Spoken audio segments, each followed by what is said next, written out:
Well, hello and welcome to Unbelievable with me, Justin Brierley. The new normal of a recording from lockdown, but today's show actually bringing you something I recorded before the lockdown restrictions came into place across the UK. You're going to be hearing a resurrection debate between Jonathan Mcclatchy and David Johnson today on the show. And this is the show that aims to get you talking, listening, getting involved in the conversation and the conversations that matter. If you want more from us, do go to the webpage premierchristianradio.com/unbelievable. For the podcast, for all the resources, the blog, the app, the newsletter, and indeed the book too. And it's been great to actually be able to put out some extra podcasts in recent weeks. So if you're on the podcast, then you will have heard probably by now John Lennox and my chat with him on his new book, rushed out because of this coronavirus, called Where is God in a Coronavirus World? So be interested in your thoughts and reactions to that. We'll get some of your thoughts and reactions as well to some of our other coronavirus, COVID-19 related programming that we've been putting out over the last few weeks towards the end of today's show. And also welcome to any new listeners on Premier Christian Radio, because we're in a new time slot of 6 p.m. now on a Saturday. Been a number of changes because of staffing and lots of other things to Premier Christian Radio over the last few weeks, but the team have done an outstanding job actually across the board of responding to what have been very, very challenging circumstances. So welcome along to today's programme. Hope you enjoy what we've got in store for you today.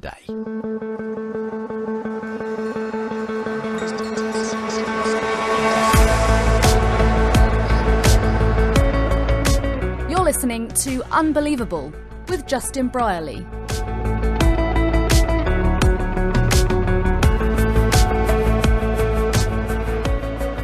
Looking forward to today's programme. We're asking a fundamental question. Is the resurrection unbelievable? It's the story at the very heart of Christianity. David Johnson and Jonathan Mcclatchy join me today. David Johnson is an atheist who co-hosts the Skeptics and Seekers podcast and blog. He's a long-time show listener, actually, and helped to author that response book, Still Unbelievable, to my book, Unbelievable, Why After 10 Years of Talking with Atheists, I'm Still a Christian. Well, today, David will be making his case against the resurrection, in particular, why he doesn't believe any of the resurrection accounts elsewhere in the Bible should be believed, and why he feels that there's not enough evidence for Jesus' resurrection to take it seriously.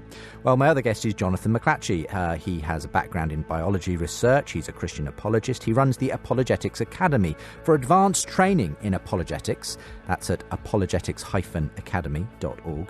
Jonathan writes, speaks and debates on a number of topics, including things like intelligent design, but today turning his hand to defend the reliability of the resurrection accounts and why he believes it is rational to believe that Jesus really was raised from the dead. So welcome along to the programme, David and Jonathan. Great to have you both with me. Wonderful to be here. A pleasure and an honour. Great to have you both with me. So let's talk to you first of all, David. I think I'm sure I've had you on the show at some point in the past, haven't I? Can you refresh my memory? Yes, you've had me on the show with the discussion of the Unbelievable book versus the response book, Battle of the Books. Yes, the big Battle of the Books a couple of years ago when my book came out and your response book came out. So the Skeptics and Seekers podcast you do, tell us a little bit more about that for those who haven't necessarily bumped into it yet. Okay, well, Skeptics and Seekers was... the idea behind it was to have a full-time skeptic and a full-time seeker, in other words, an atheist and a Christian, on equal footing, so that it wasn't an atheist show or a Christian show. There's no moderator, and no one controlled it. And so we could have discussions every week. One week, the atheist would have the topic and the Christian would respond. Another week, the Christian would have the topic, the atheist would respond. We would write out our opinions in oftentimes lengthy blog posts. And so it was a blog first, a podcast second, and a community third.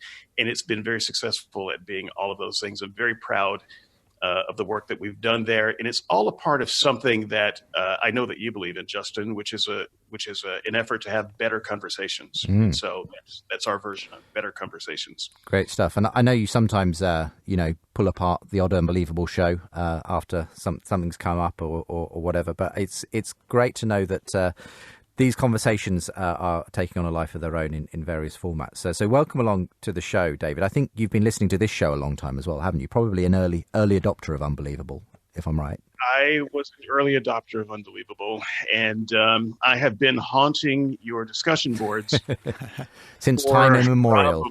Probably 7 years now. But my Discuss history is there, D and BJ13. You can go back in my history. You can look at every stupid thing that I've ever said and can't take back. So it's all there if you want to follow up on it. I often write a lengthy blog post on the on whatever the show topic was and give my opinion. People seem to enjoy it. That's right. For those who aren't aware, there is a lively and very community feeling, actually, comment section underneath each edition of the show. If you go to the website of the programme, you'll find lots of comments there. And, of course, David, one of the key people. Let's talk to you, Jonathan, as well. A lot's happened since you were last on for a proper debate here on the show. We had you on with Lydia McGrew a bit not that long ago, but you've moved out to America. That's right. You're teaching there now. You've got married, and that's not insignificant either. So congratulations on that. Thank you. So lots of change, but I guess why for you has apologetics become such a passion in your life? Why have you why do you do the Apologetics Academy and all the rest of it? So I'm very passionate about what's true. I want to base my beliefs on reality, what's true. If I'm going to spend my life being a Christian, going to church, sharing the gospel, all that kind of thing, I want to make very sure that my faith has been well placed.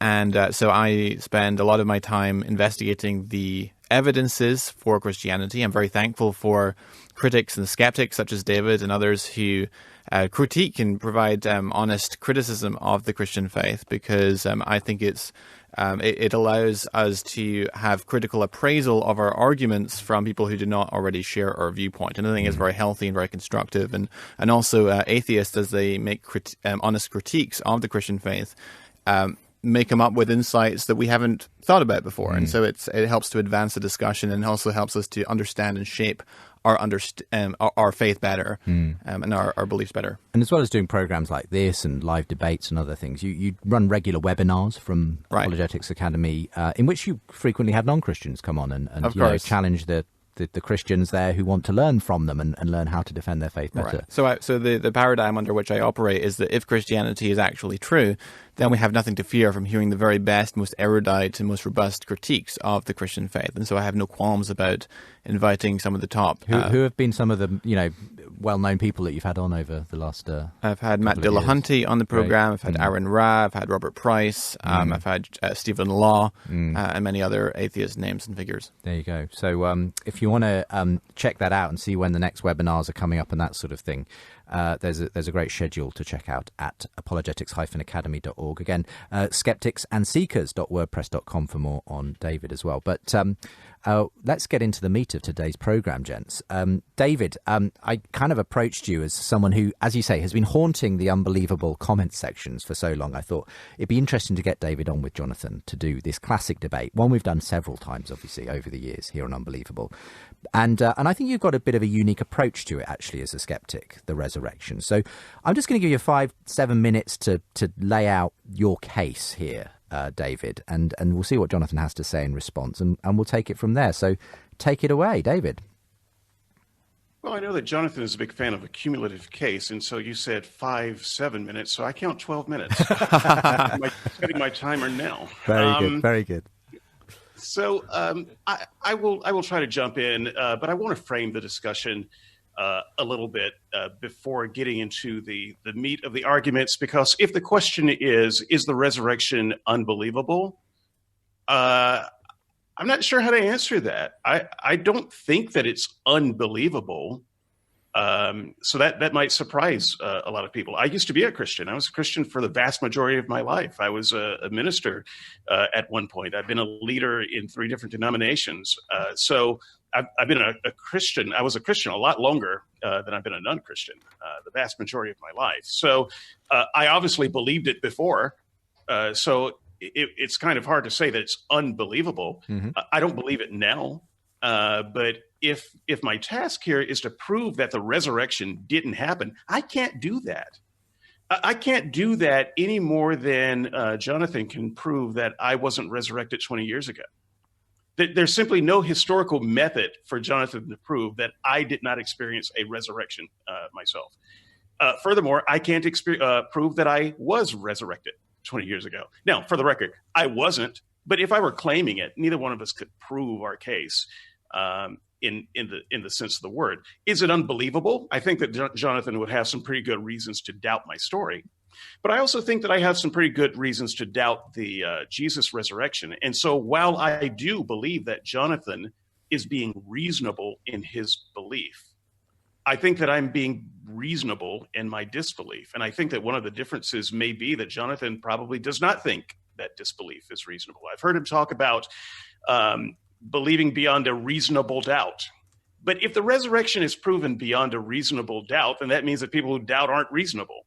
And so I hope that Jonathan would speak to that. And I hope that if I can accomplish anything today, it is to establish that disbelieving in the resurrection of Jesus is not an act of unreasonableness. And that's mostly what I hope to prove. Now, I also know that the argument usually is framed in terms of history, historical proofs. And Jonathan is quite frankly brilliant in his presentation of historical proofs. But I believe that his presentation is flawed in a very serious way right up front, in that I don't believe that history is a medium where a miracle can be proven. I simply don't think that the best history in the world can prove a miracle. And so already I think it's off on the wrong foot. Besides all that, well, I like to think of myself as an amateur, historian nerd. I'm not a historian. I'm not an academic.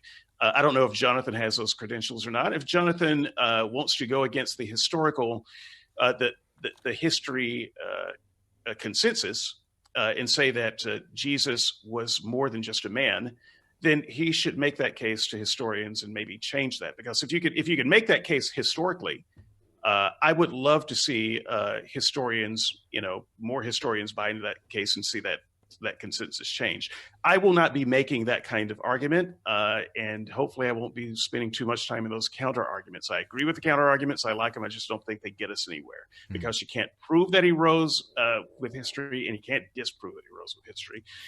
Now, why did I stop believing? Why did I stop believing if I spent most of my life believing it? Well, I would say maybe half flippantly, because I read the other 9 resurrection accounts in the Bible. And I dare say that a lot of the Christian audience listening to us today don't realize there were 10 resurrection accounts in the Bible. They might get named 2. There were 10. They're bad. And so I kind of take a literary approach to this, just kind of wrapping up this introduction. The Jesus resurrection is a thing that Christians like to pull out in isolation. This is the only resurrection they talk about. It seems like the only resurrection they care about. But when you talk about 10 resurrections in one collection of books, what you've got is a genre almost in and of itself. You've got a motif that's repeated. And to understand how to read this motif, you can't just pick one of them out and make your case. You've got to look at all 10 and see how the writers in this collection treated resurrection. And when you do that, I think that you come across some very interesting reasons to doubt the story. And so I'll leave it there for my introduction. Okay, all right. No, that's fine. And you certainly took a lot less than 12 minutes to put that out there.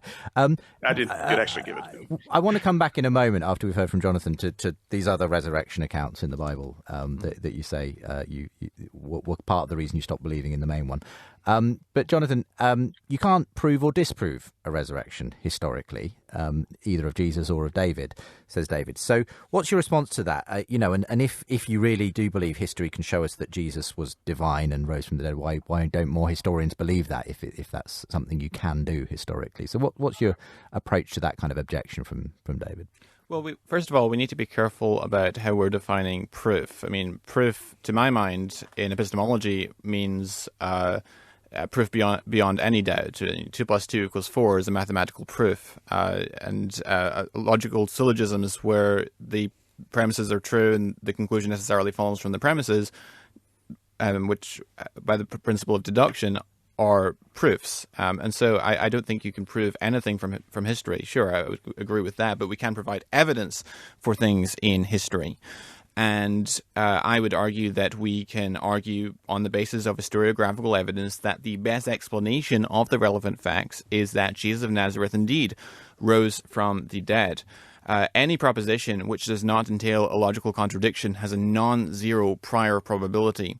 And just explain that for those who don't do probabilities much. So I'm a Bayesian, and I'm sure that David knows about Bayes' theorem. And when I'm constructing a cumulative argument, I use the odds form of Bayes' theorem, where basically we try to calculate for each of the relevant evidences. We calculate what's called a Bayes factor, which is a ratio of the probability of your evidence given your hypothesis against the probability of your evidence given that the hypothesis is wrong. Okay. So ideally, you want a top-heavy Bayes factor, and that means you have some evidence for your proposition.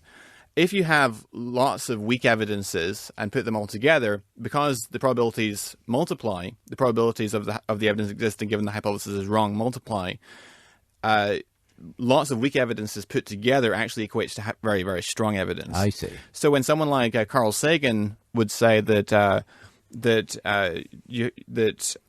extraordinary claims require extraordinary evidence, what a lot of atheists think that means is that you have to have a single strong, extraordinary piece of evidence in order to validate the resurrection. Some videotape of the resurrection exactly. or something. Yeah. But you can actually accomplish the very same thing, even with a low prior probability that's non-zero, by the cumulative effect of lots of weaker pieces of evidence. So just to clarify, because I didn't mention what I mean by prior probability.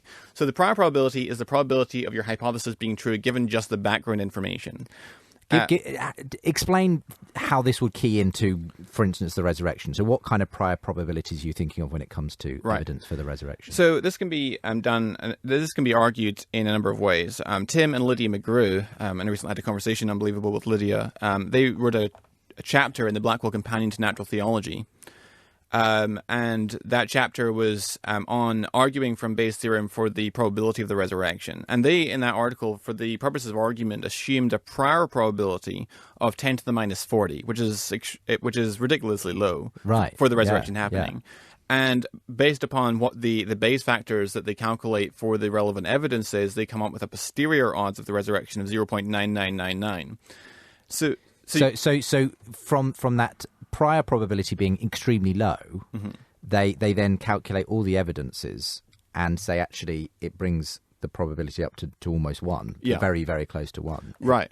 And I personally don't think the prior probability of the resurrection is as low as many skeptics like to suggest. And the reasons for that is because of the, to borrow a phrase from William Lane Craig, the religio-historical context of the resurrection. Right. That you have, first of all, Jesus claims in numerous occasions in the Gospels, and I can argue for the historical reliability of those statements, that the resurrection would be the ultimate vindication or authentication of his radical messianic and divine self claims. Furthermore, in the Old Testament, the Tanakh, in Isaiah 53, we have a prophecy concerning the resurrection as a necessary element of the Messiah's mission. And if Jesus is the Messiah, the probability that he's raised from the dead is actually quite close to 1 because of that prophecy. Right. And so then what's the probability of Jesus being raised from the dead if he's not the Messiah? So then that's how you go about this. Yes, it's an interesting way of approaching it, and I wonder what your thoughts are on this sort of probabilistic way in which Jonathan likes to frame the evidence for the resurrection. David, is this something that floats your boat, or do you, what's your reaction really to it? Tugs at the heart. Let me tell you, you can have a fine altar call by quoting math. Honestly, I'm just going to let Jonathan have all of that. They said there would be no math. So I find this as a kind of a justification for your faith to be bizarre. I mean, obviously for you, okay, so let's just have this out a little bit then. You find it kind of bizarre for Jonathan to invoke these kind of probabilistic sort of ways of dealing with the evidence. You don't find that at all convincing, in your view, David? Why not? No. What's the problem with Jonathan? Well, first of all, I mean, I've sat in 1,000 sermons before I ever preached a sermon. This is simply not how the trick of conversion is done. So it could be that this is a convincing argument to somebody somewhere.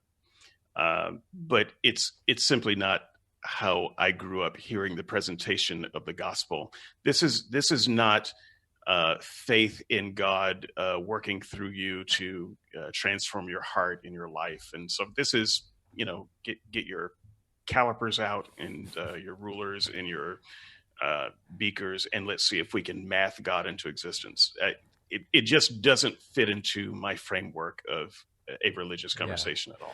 And let me say, quite honestly, when I'm having a conversation with a skeptic, I rarely go to Bayesian probabilities on this kind of thing, though I will make a case for the historical plausibility of the resurrection. I just don't particularly have the mathematical kind of mind that is necessarily helped by this. But obviously, for someone like you, Jonathan, you do find it quite helpful for what, to think about it. But obviously, David's contention is, but does this turn it into a kind of just a clever equation believing rather than actually being an act of faith? Well, there's formal and informal ways of framing the argument and structuring the argument. As you said, you rarely would use Bayes' theorem when you're out in the streets sharing the gospel with people. Absolutely.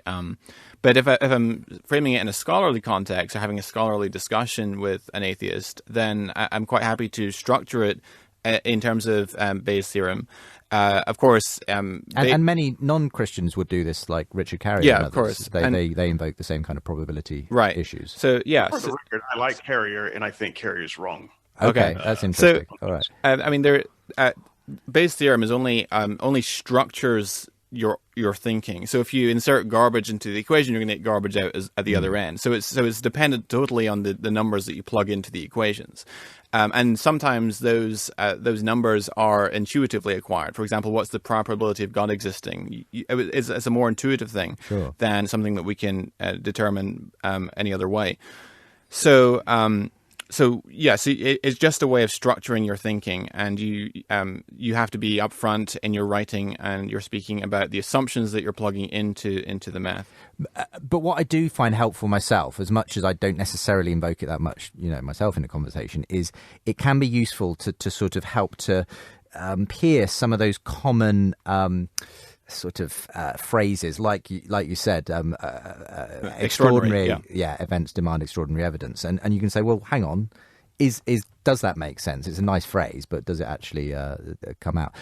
Let's move on from probability theory, though, because what I'd like to do is get to your. Really, let's talk more about all by scientific calculator. I want to hear a bit more from you, David, because you mentioned at the outset there that really the issue came for you that there are other resurrections in the Bible. So talk about those and how they relate, in your view, to the claims of the resurrection of Jesus. Sure. So we might get to some of these very specifically. I just want to paint a picture of these other resurrections. So just setting the Jesus resurrection aside for the moment, I feel confident we're going to come back to it. Okay. I would say that the resurrection stories in general, when looking at the entire motif here, are far too casual to be taken seriously. Now, what do I mean by they're too casual? Let's imagine that 1,000 years from now, someone finds the story of the three little pigs, and it's leather bound, and it's in some old library, and it's the books are all jumbled up, and so there's no category. Maybe they find it in the history section, and they start to read it. Is there anything about this story that would make someone believe that it was history?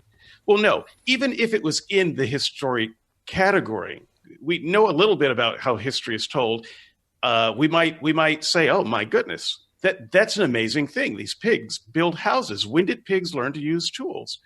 When did they learn to build houses? When did wolves develop hurricane force breath? This is an interesting phenomenon. Surely I can find some news stories about this somewhere."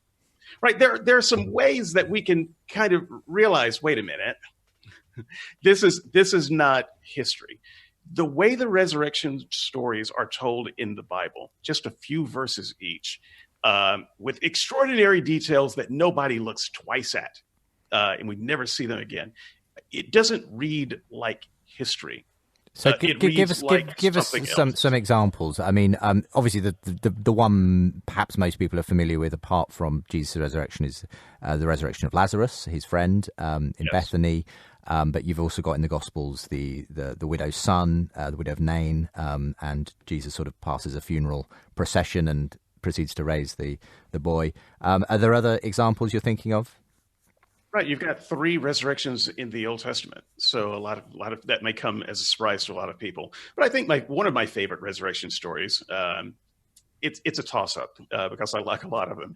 But Matthew 27, the great zombie uprising, the great resurrection, however you want to think of it, that's done in 2 verses. 2 verses. There's no way that this can be a historical account taken seriously by the people of the day, done in 2 verses in the Bible. It's never mentioned by anyone else. It's 2 verses and done. So that would be one example of what I mean by a story that's just too casual to be. And what's your problem in a sense? How does this sort of for you cast? What problems does this present for the more, if you like, the one that's told with more detail, obviously, the resurrection of Jesus, given that you get a number of different other resurrection stories where, yes, it's dealt with in much quicker fashion, in a sense, in the Gospels or elsewhere in the Old Testament. Well, when you compare it to the other resurrections of the Bible, the Jesus resurrection is downright luxurious. In fact, the Gospels are sometimes described as passion stories with long introductions. So, yes, great. Compared to the other resurrections, but compared to histories, compared to actual, wars, things that are told in history, it's still very sparse information. So while it is the most luxurious resurrection as far as details and such in the Bible, it's still not the kind of story that I would describe as more than casual, considering what it's claiming. Okay, and the casual nature of it, in your view, sort of means that you just can't take it seriously because there's not enough detail there, because there's not enough. What is it? Is it? Yeah, I would say that in historical terms, I have reason to doubt whether we're looking at a literal event or not.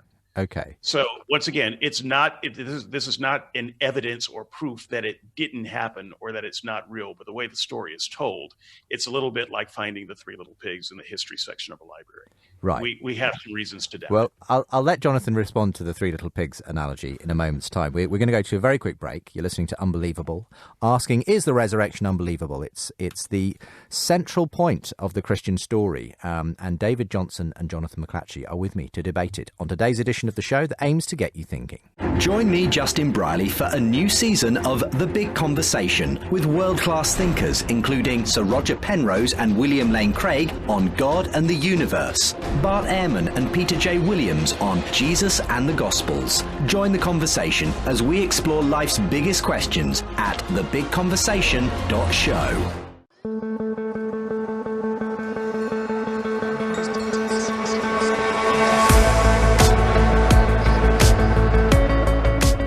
You're listening to Unbelievable with Justin Brierley.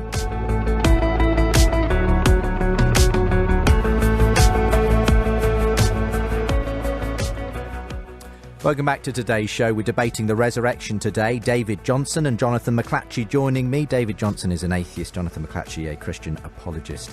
You can find out more about them at the show page, premierchristianradio.com/unbelievable. Links there, of course, if you want to get in touch with the show. Email in, say what you think about today's programme, unbelievable@premier.org.uk, or via the social media as well, at UnbelievableJB for Twitter, facebook.com/UnbelievableJB to send me your thoughts that way and to follow the show. So just in that last section, Jonathan, David's saying, it's asking him to believe in the resurrection stories from the Bible is a bit like asking him to believe that the 3 little pigs story is a historical fact. He says there's just not enough there as far as he sees it. Now, he says it's, you've got more, obviously, with the gospel accounts of Jesus' resurrection than you get with these other accounts, but it's actually still very little in the big scheme of things, and too little certainly to place your faith in, a God and these, the huge claims of Christianity. So where do you begin with this? Sure. and the 3 little pigs analogy? So I have a few things to say on this. One is that there's what I call an epistemic asymmetry when. So let me summarize kind of where a lot of skeptics, how a lot of skeptics try to argue in terms of a syllogistic argument. Premise 1, if you had evidence X, you would have strong evidence for Christianity. Premise 2, you don't have evidence X. Conclusion, therefore, you don't have strong evidence for Christianity. Okay. And that does not follow. Just because you would have strong evidence for Christianity if you had evidence X, it does not follow that you have evidence against Christianity because you don't have evidence X, or that you don't have strong evidence for Christianity because you don't have evidence X. That's what I call an epistemic asymmetry. And I sometimes find that what the skeptic thinks should be good evidence for Christianity, well, we might have different opinions on what does or doesn't count as good evidence. I suppose at the end of the day, we have to investigate that. An analogy I would sometimes give to try and illustrate epistemic asymmetry is, if I was to say that I'm in the Premier Christian Radio studio at the moment, if I was to say that I see a spider in front of me on this table, on this desk where I'm sitting, that would be very compelling evidence that somewhere in this building there is a spider. Mm-hmm. But if I don't see a spider on this table right in front of me, that is very, very, very weak evidence that there is no spider in this building. Mm. So that's what I'd say to that. In terms of the mass resurrection in Matthew 27, so I do believe that's historical. And many critics, and I think David perhaps would want to argue along those lines as well, would protest that there's no extra biblical references to the rising of the saints in Matthew 27. There's not even any other biblical references to the rising of the saints in Matthew 27. To that, I would say that the argument from silence is notoriously weak in historiography. There's all kinds of problems with it. For one thing, most of the literature from Palestine in the first century has been lost. If someone else wrote about this event, there's very little reason to think we'd still have the work. And furthermore, we can look at examples of huge events that you would expect to be recorded in this or that source, which are not in this or that source. For example, Josephus and Philo of Alexandria both pass over the expulsion of the Jews from Rome by Claudius in silence. The Jews were all commanded by Claudius to leave Rome. That's actually why Aquila and Priscilla, according to Acts, end up in Corinth, and that's where Paul meets them. And that event is mentioned by the 2nd century Roman historian Suetonius in his Life of Claudius. He mentions Claudius asked all the Jews to leave Rome at the instigation of one Christus. And is also mentioned in a passing way in Acts chapter 18, verse 2. And as I mentioned, the context with Aquila and Priscilla. And yet, despite the silence of Josephus and Philo, all historians acknowledge that event took place. There's, no first century source that we now possess reports the destruction of Pompeii and Herculaneum in the eruption of Mount Vesuvius in AD 79, even though Pliny the Younger gives a detailed account of the eruption itself. In fact, his uncle, Pliny the Elder, was killed in that eruption. And yet no one infers from Pliny's silence that the event did not take place. So simply because there's a source that you would expect an event to be mentioned in where it isn't mentioned is not good reason to doubt that the event happened. And presumably, though, you might be willing to say there's less evidence for that account in Matthew, very short account, as David says, of the saints rising compared to the amount of evidence we have for Jesus' resurrection. Absolutely, that can be conceded quickly. Yeah. So what's your point here, David?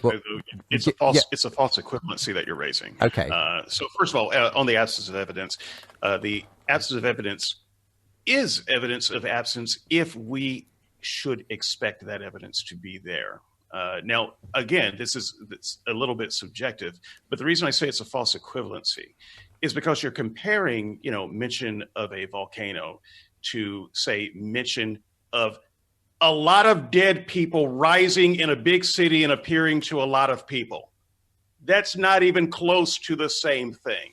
And so, considering the things that Josephus included in his histories, I find it inconceivable that he would blather on about some of those details and not mention the fact that a cemetery sprang open its dead and they walked around the city for a while. That's just a false equivalency that doesn't fly. And once again, if that's something that is convincing to you, I'm not going to say that you're unreasonable there, but that does not seem like a reasonable position. David, how many saints in Matthew 27 rose from the dead?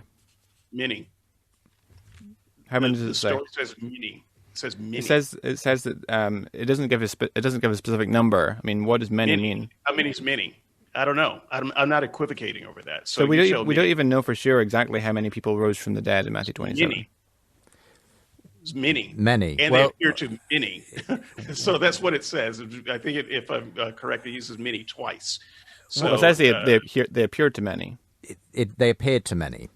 Right. So whether there were the exact numbers, obviously left for us to guess as to what Matthew was talking about. I mean, surely enough of them so that some of them would have told the story a lot, written it down a lot. Some of those many that rose would have surely become preachers, evangelists, and told their own story. Many. So yeah, I don't think that that's a good place for you to. Well, I mean, we don't know what happened to the saints. We don't know. It was just very little information given in Matthew, so it seems to me that it's very difficult to build an argument. In any case, even if we suppose that event didn't happen, I mean, take for instance the view that this is apocalyptic imagery, which is not my view, but let's say that is the case. How does that bear on the resurrection of Jesus? Well, so in this particular case, it bears on the resurrection of Jesus because it was used as a way of kind of proving the resurrection of Jesus. So as Matthew tells the story, he says, Jesus dies, and then these various events happen. One of those events is that the graves open and the dead rose. And then he mentions parenthetically, but they didn't come out until after Jesus came out of his own tomb. But it's tied to the story of Jesus. And so if you say, well, this story didn't happen, then I have reason to believe that the Jesus story didn't happen. I think you have to take the story literally to take the Jesus story literally. So in that case, these are very much tied to each other. So I think that when it comes to the resurrection of Jesus, we have multiple lines of eyewitness testimony that bear on the resurrection of Jesus. We have the evidence that the apostles claimed that Jesus had risen from the dead and appeared to them. We have the polymodal or multisensory nature of it as well, involving multiple sensory modes. When it comes to the resurrection of the saints, I mean, Matthew may have just heard this story from someone and not known that it wasn't true. That's a hypothetical possibility. It's not the view I take, but that's one possibility. But it doesn't seem to me that it undermines the historical. I mean, it's not that Matthew's an eyewitness to these rising saints. At least there's no reason to think that, and there's no other source that tells us what kind of historian he was, and that gives me a sense of what kind of documents these are that contain this story of Jesus. Not terribly reliable. They would take whatever story that they're given, they'd write it down as fact. And once again, it's not to say that it didn't happen, but this is one of the many reasons why I can't take the story literally myself, why I believe it's reasonable to doubt it. So tell us why, putting aside that story, which you say obviously has less evidence behind it than the resurrection of Jesus, but which you're still willing to grant yourself, Jonathan. But why should David be more convinced by the other evidences that you do feel are there for the resurrection of Jesus, which obviously go beyond the Gospel of Matthew? Right. So when it comes to explaining the origins of Christianity, why Christianity exists, why it came into being, why it takes the very precise shape and form that it did, we need to look for the best explanation. And Paul, in the letter to 1 Corinthians in chapter 15, I know David will be very familiar with the passage, verses 3 through 7, he says, "What I received I pass on to you as of first importance, that Christ Jesus died for our sins in accordance with the Scriptures, that he appeared to Cephas and to the 12, and then he appeared to more than 500 brothers at one time, was still living, some have fallen asleep, and he appeared to James and to all the apostles, and last of all he appeared to me also as to one untimely born." Most scholars are persuaded that Paul received this creed, this oral tradition, from the Jerusalem apostles, the Jerusalem leaders, in particular Peter and James that he mentions in that creed, most likely upon his visit to Jerusalem 3 years following his conversion, as recounted in Galatians 1. Even aside from that, even if we don't grant the majority consensus on that, we continue reading, and what does Paul say? "At last of all he appeared to me also as to one untimely born. For I am the least of the apostles, not even worthy to be called an apostle, because I persecuted the church of God. But by the grace of God I am what I am, and his grace towards me was not in vain. For in the contrary, I worked harder than any of them, though it is not I, but the grace of God that is with me.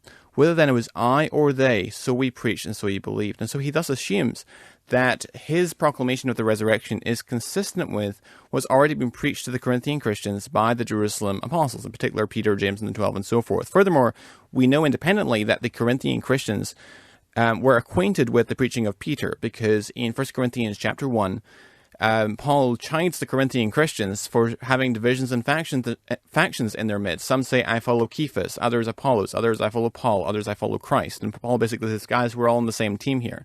So it was clear that the Corinthians were acquainted with Peter's preaching, and Paul seems to imply that the Corinthians understand what he's now saying about the resurrection has already been proclaimed to them by the Jerusalem eldership.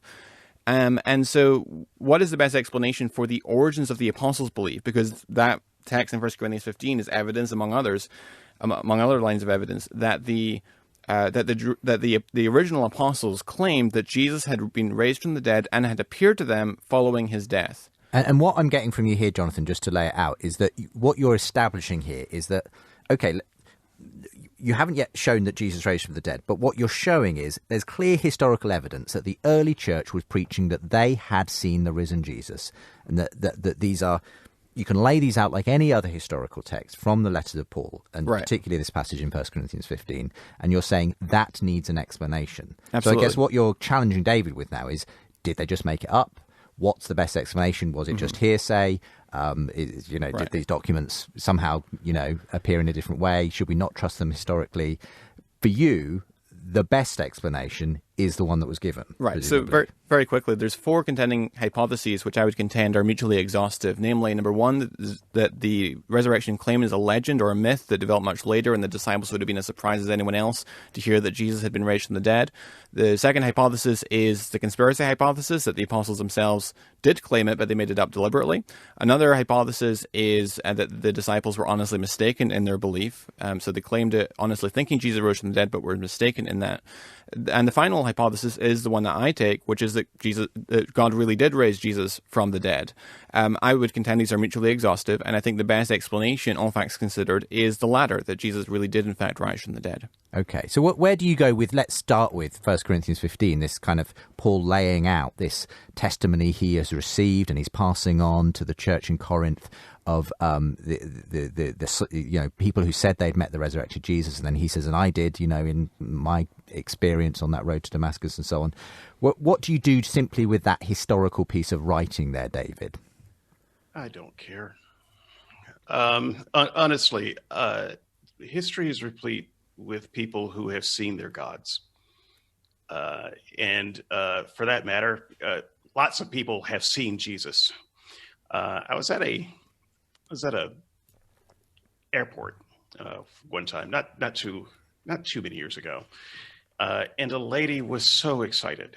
She was so excited, and she wanted to talk to me because I'm one of those guys. Even when I'm wearing big headphones, I look like the kind of guy that wants to talk to you, apparently, because people will just come up to the blue and talk to me. And she was excited to share her encounter with Jesus with me. She has seen Jesus. She saw him, and she went on for a while. And I said, that sounds very exciting. I'm so happy for you. And she recognized that I did not believe her. And she says, I have proof. I have proof. And I said, well, that's interesting. That's good. I can show you right now. Great. Okay, well, let's see it. And she pulls out her purse, and she pulls out this photograph, and it's a picture of the sky. And she says, he's right there. Okay. He's right.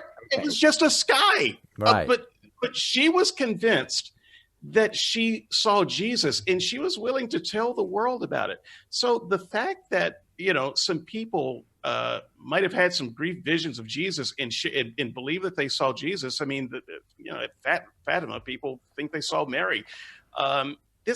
I don't find that terribly interesting or convincing at all. And when it comes to Paul's mention of seeing Jesus, I've always found that problematic, as a Christian. I mean, coming back to Jonathan's other explanations, and it sounds like if you're going to plump for one, it's going to be something like honestly mistaken. They thought that perhaps there's something in that they thought they saw something, but they didn't. I can't evaluate.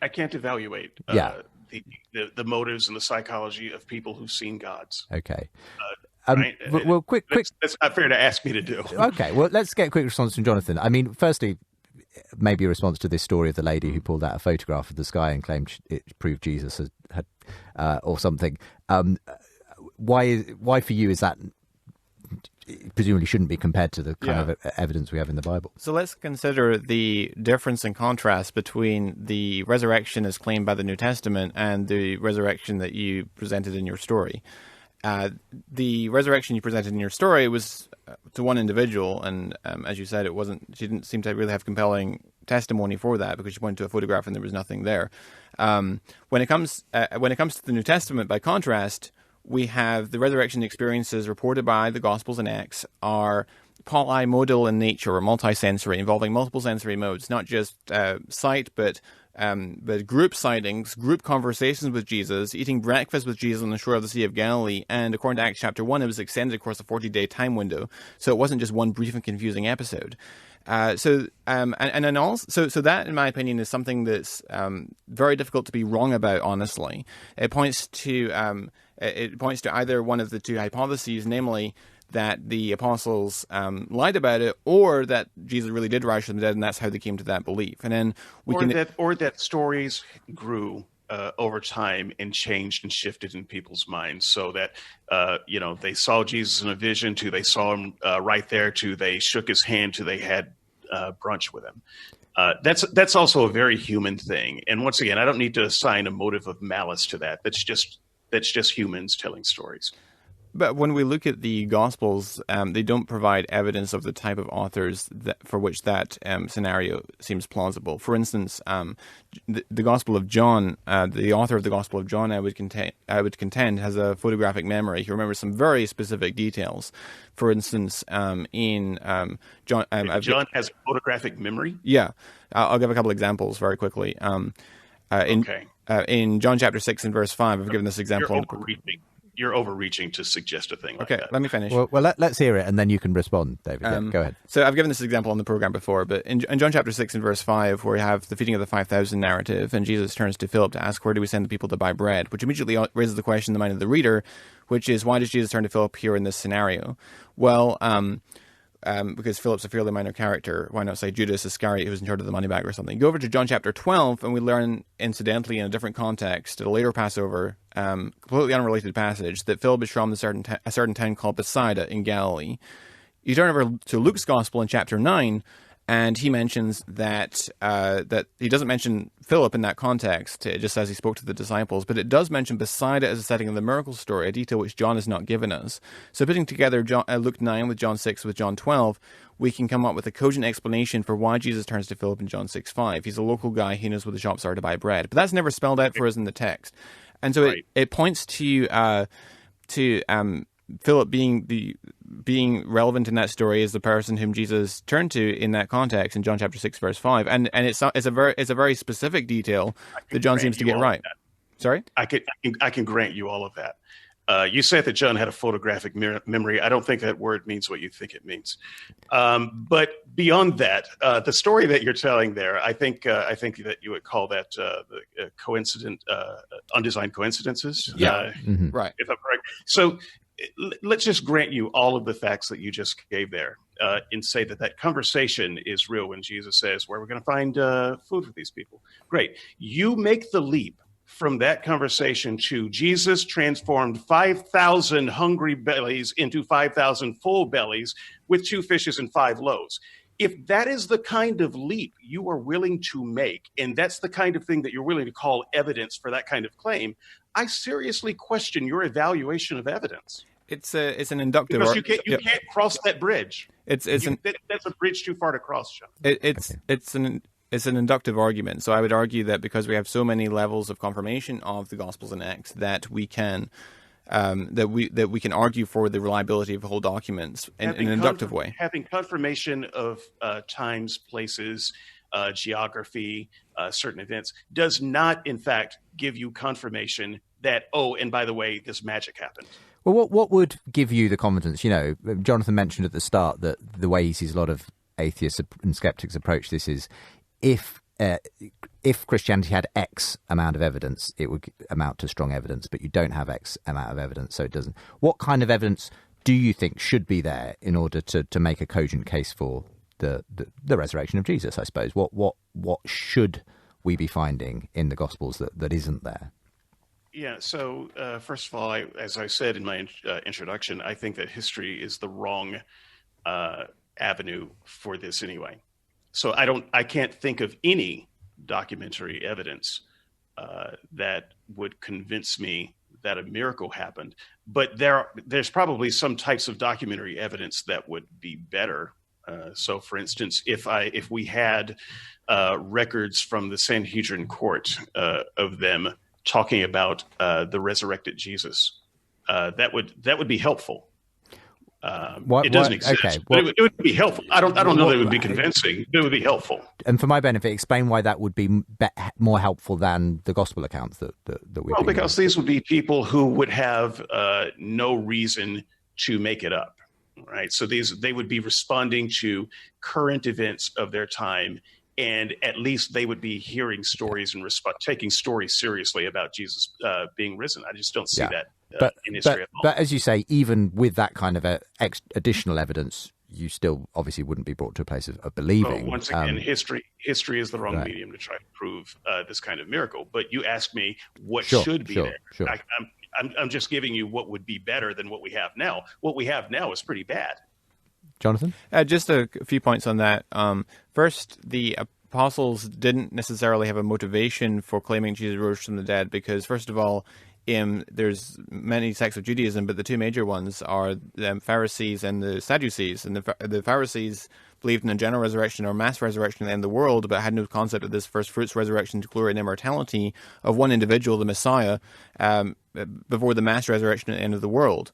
In fact, and the Sadducees, of course, didn't believe in any resurrections at all.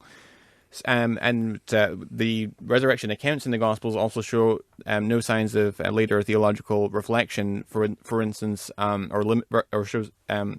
Daniel 12 is the key text in Second Temple Judaism concerning resurrection, where the righteous of Israel are portrayed as shining like stars in the kingdom of God, and none of the Gospels portray Jesus as shining like a star, which is the thing you would expect if they were. If it was coming out of their Jewish messianic understandings, or coming from the Jewish concept of resurrection.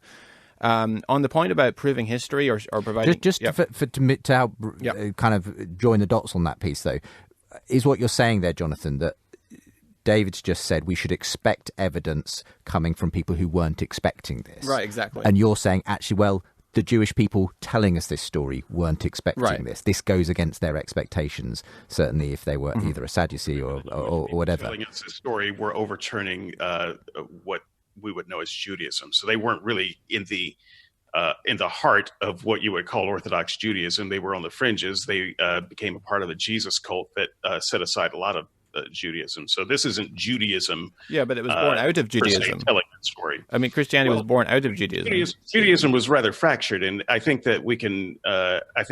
All appreciate the fact that the cult of Christianity, even at that time, was hardly recognized as Judaism. There were lots of epic battles between the Orthodox Jews and the Christian Jews, to use scare quotes there. But Christianity is a very Jewish religion. I mean, just read Matthew's Gospel, and that's very clear with all the citations of the Old Testament and how Jesus fulfills this and that. And I mean, I would say there's a lot of Jewish syncretism there. I wouldn't say it's very Jewish. Paul himself was a Pharisee he claims that he was trained under Gamaliel and so forth. Just let me address the other point about history being the wrong medium for evaluating miracles in history. Would you agree with me that any proposition with a non-zero prior probability, that is, any proposition that's not in teleological contradiction, can in principle be demonstrated if you have sufficient evidence? Maybe. I feel like we're going back to Bayes again, and you want to talk about how you get to a non-zero probability for this. In order to have a non-zero probability, I think you need some evidence here. And I'm not one of those people who believes that just anything is possible. And for instance, you could probably say there's a non-zero probability for unicorns. And if that's how your math works, I just don't give a damn. Okay. It seems that you don't understand prior probabilities, or the concept of prior probabilities, because providing evidence for a proposition is not how you adjudicate prior probabilities. Yes, unicorns have a non-zero prior probability. It might be a very low prior probability, but it's non-zero. If you give me sufficient evidence for unicorns existing, then you could in principle demonstrate it. That's all you're asking is it in principle possible to demonstrate that something like a resurrection happen? Is it in principle possible to demonstrate there's a God?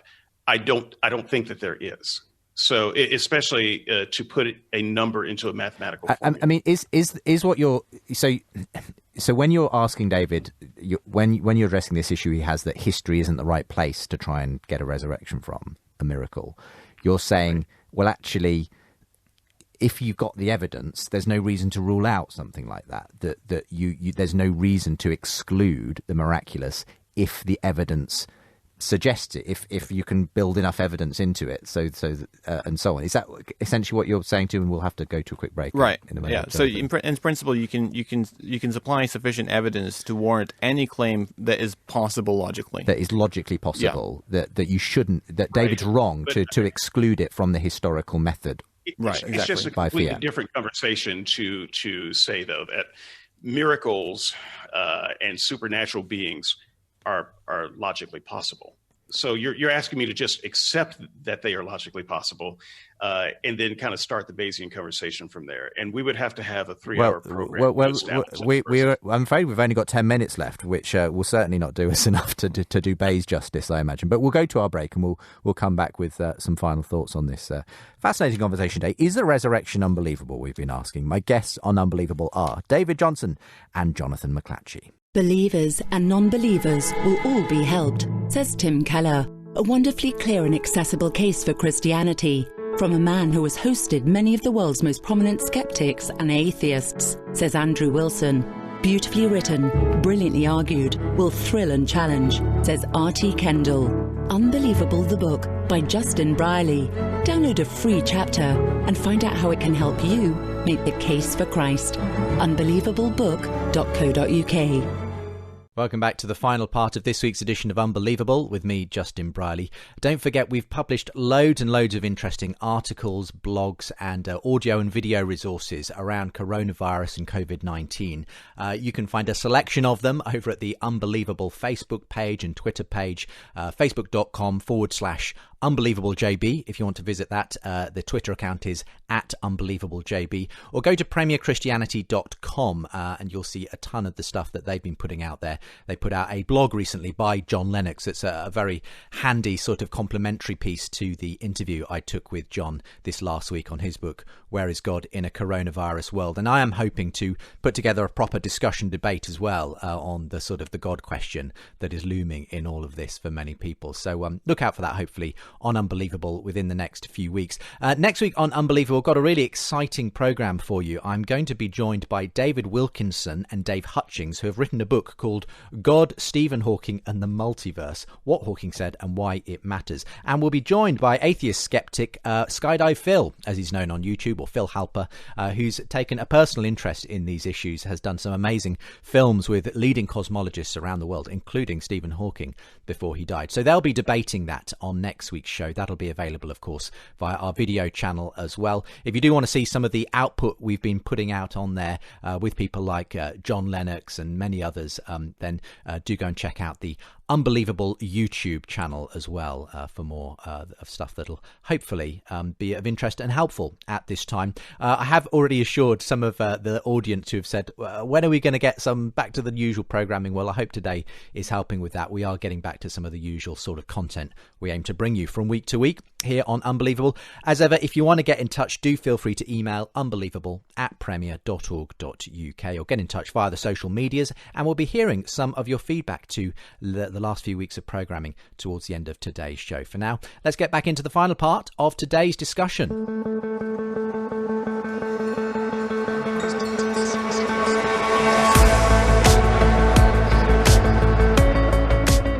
You're listening to Unbelievable with Justin Brierley.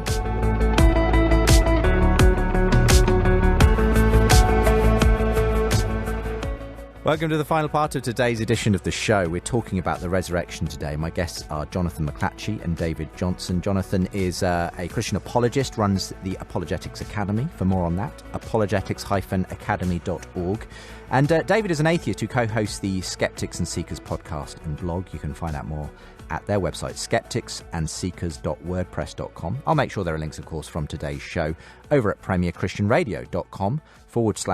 unbelievable. And we've ranged around a lot of territory. We've talked about the probability theories of Bayes when it comes to historical evidence and so on. Just in that last section, Jonathan was responding to David to say, hang on a minute, why are you ruling out a miraculous explanation like a resurrection for these facts from history? There's no reason to do that. If it's logically possible and if there's evidence, you have to take it seriously. But we're going to move on from that to talking about Jesus specifically, because I think for you, if you go to the evidence, that's where you find it lacking as well, John.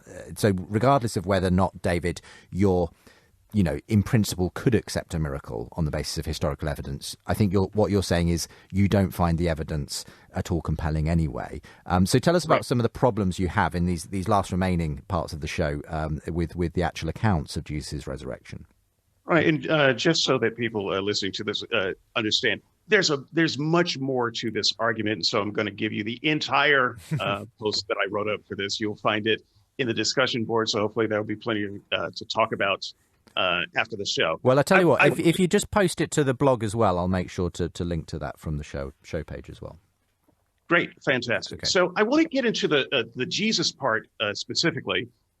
Because it's not just the other resurrections in the Bible that are unbelievable. Once you kind of understand those and then you slot Jesus back into that place, you'll realize that there's some problems with the Jesus resurrection story that don't exist even in the other stories. And so they're even more problematic. The question was offered to me, what kind of story would I want to see? And so this kind of gives you a little bit more of that. So first of all, I find the Jesus story to be somewhat carelessly written, with the details playing a little bit fast and loose. So, what did the witnesses see exactly? Do the stories line up? I won't spend too much time on that because we're running out of time. But I would just say that as a news writer, and I've been a news writer. If I wrote a story with details that conflicted that badly, I would be fired. And so this is a story that we're supposed to believe, and I think that it could have been written without so much carelessness in the details. I think that there were bad witnesses. What do we want out of a witness? We want to know who they were and what they saw. And we don't know exactly that in the Bible. I'm just going to read a passage that's a quote from Ehrman on this. Many of you will recognize this. Or take the accounts of the resurrection. Who went to the tomb on the third day? Was it Mary alone, or was it Mary with other women? If it was Mary with other women, how many other women were there? Which ones were there? And what were their names? Was the stone rolled away before they got there or not? What did they see? And so forth. So just to cut that quote short, what I'm suggesting is that these witnesses were not the kind of witnesses that we would want to see in court, knowing exactly who they are and exactly what they saw. Just real quick, two more. Okay. Can I just jump in to respond? Let's maybe take them one at a time, just because that'll help us with. Okay. So Jonathan, I'm happy to have you respond.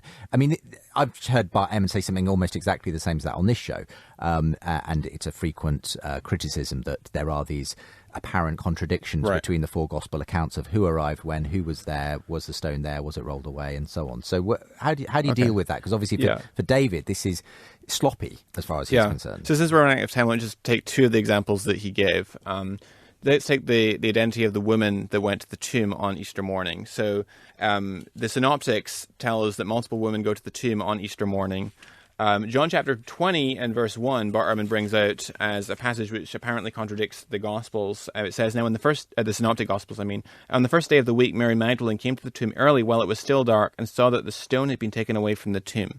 Oh, so it's just Mary Magdalene that went to the tomb on Easter morning. Surely this contradicts the Synoptics. Unfortunately for Bart Ehrman, he didn't take seriously the next verse, which it says in verse 2, so she ran and went to Simon Peter and the other disciple, the one whom Jesus loved, and said to them, they have taken the Lord out of the tomb, and we, plural, do not know where they have laid him. And so that indicates that John and indeed Mary are aware of there being other women present with them at the tomb. In fact, Luke in his list of women says, and the other women with them. So there were other women that were present, so it's not intended to give an exhaustive list. Just the other example I'll address now is what did they see when they got to the tomb? Was it a man or an angel? Was it one angel or two angels or what have you? Let's look at the passages that are relevant here. So Mark 16, verse 5 and 6 says, And entering the tomb, they saw a young man sitting on the right side, dressed in a white robe, and they were alarmed, etc.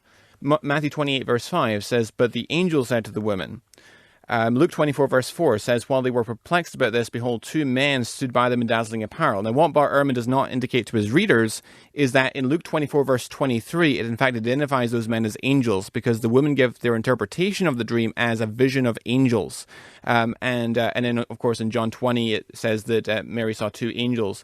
Now, we often have this false concept, I think, in our modern culture of angels, of the appearance of angels. In Scripture, angels appear as men. For example, Hebrews 13 verse 2 says, Do not neglect to show hospitality to strangers, for thereby some have entertained angels unawares.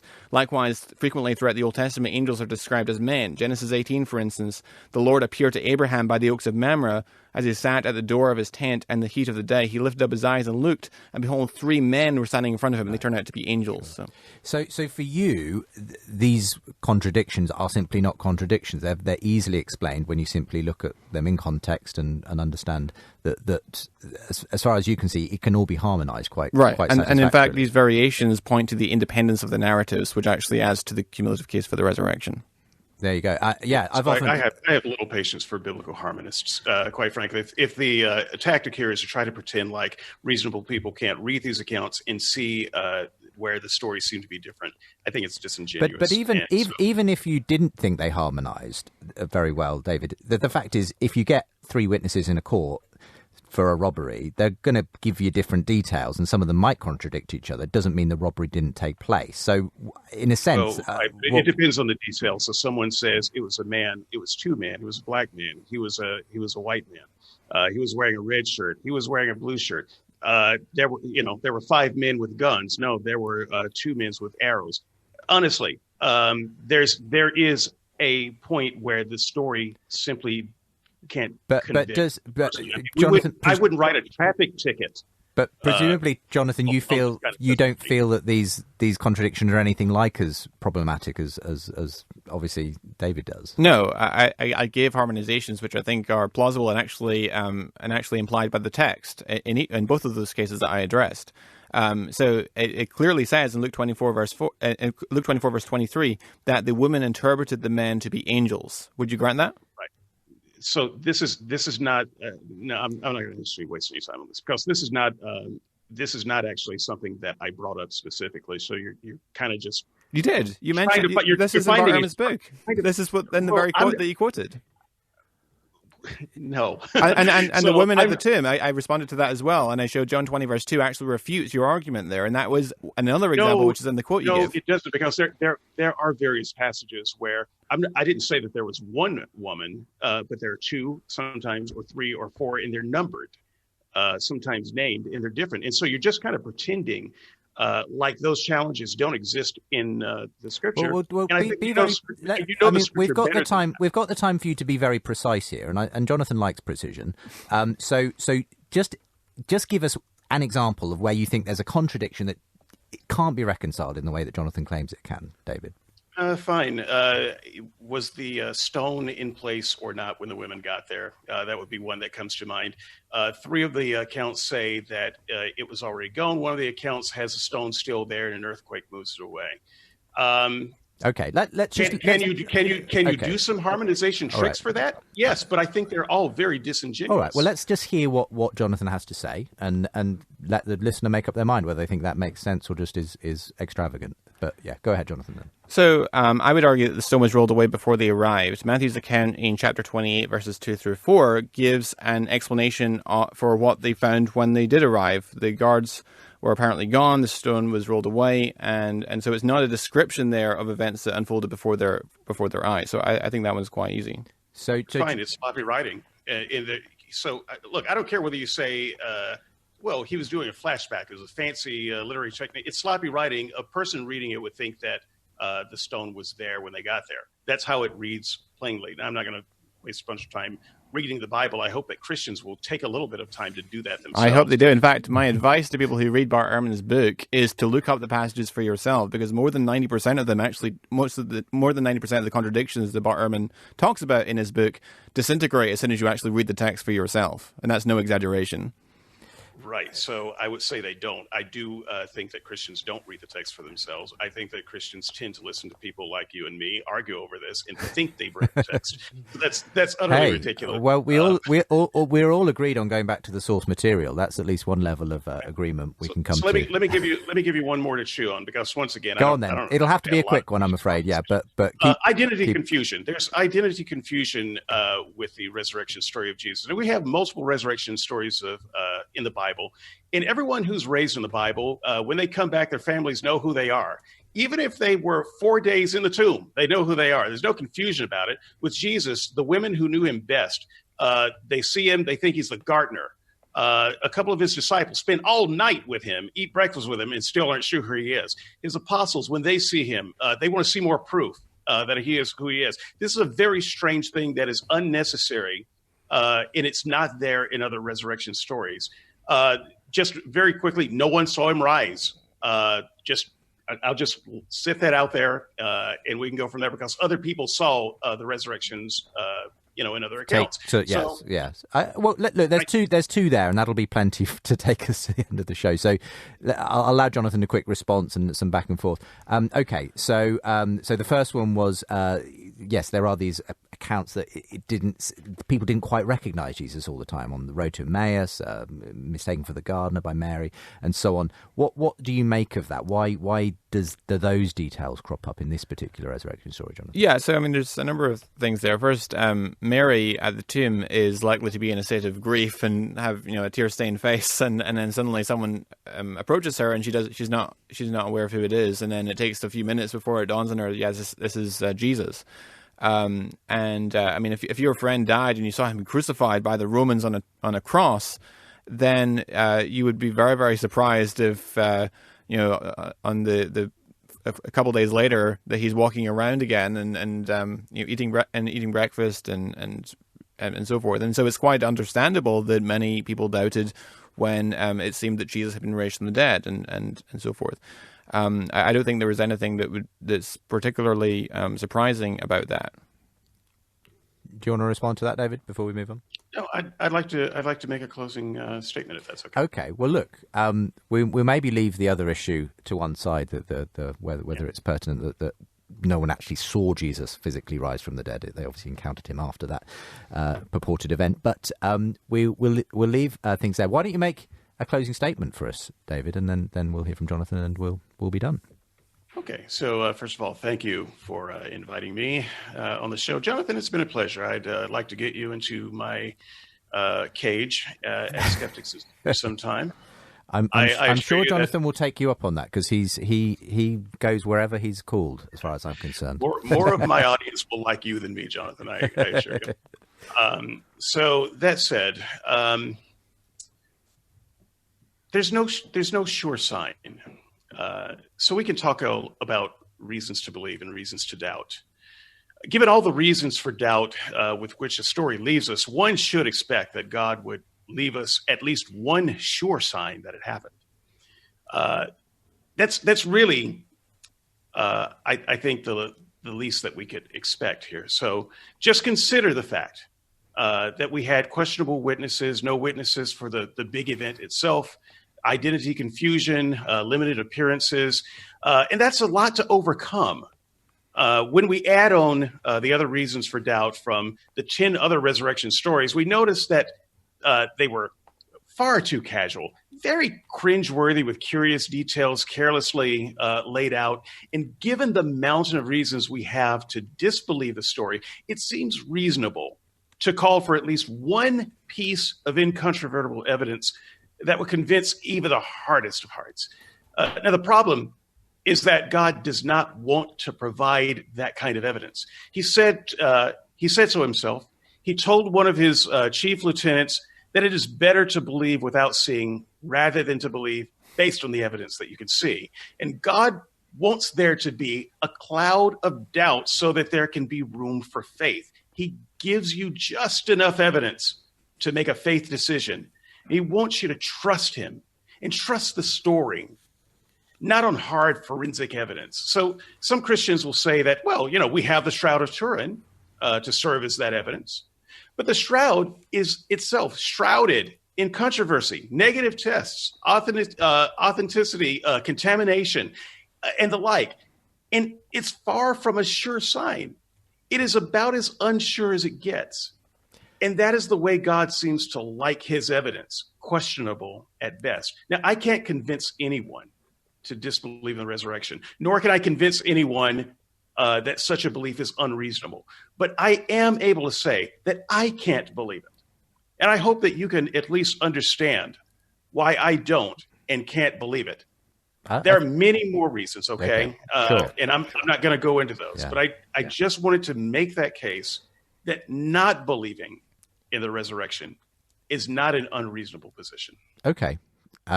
Well, I can imagine there are scenarios in which Jonathan would agree with that. You know, if someone has simply not heard any evidence for the resurrection, they're perfectly reasonable not to believe it. But obviously, you do believe the resurrection stacks up a lot more optimistically than obviously David does. Do you want to give a final thought? And yeah.